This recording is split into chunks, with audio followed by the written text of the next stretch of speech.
సరే నేను ఇంటికి వచ్చాను, నేను మీకు మళ్ళీ కాల్ చేస్తా, సరేనా? బాయ్. ఎవడు ఆ కృషిగాడేనా? అవును మమ్మీ.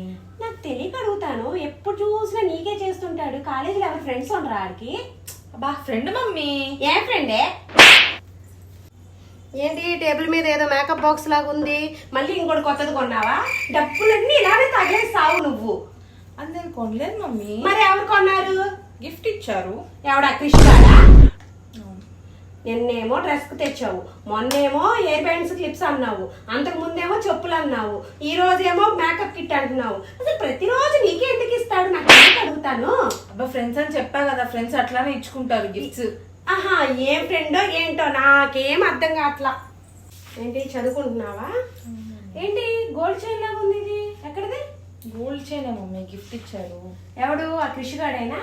అవును మమ్మీ. నాకు తెలియక అడుగుతాను, నీకు ఇద్దరు సిస్టర్స్ ఉన్నారు, వాళ్ళకి ఫ్రెండ్స్ ఉన్నారు, కానీ వాళ్ళకి లేని గిఫ్ట్లు నీకే వాళ్ళకి ఎందుకు ఇస్తాడు? నేను మరీ అంత పిచ్చిదానిలా కనిపిస్తున్నాను ఈ కంటికి. నీ సంగతి చాటి సంగతి ఇద్దరు సంగతి చెప్తాను.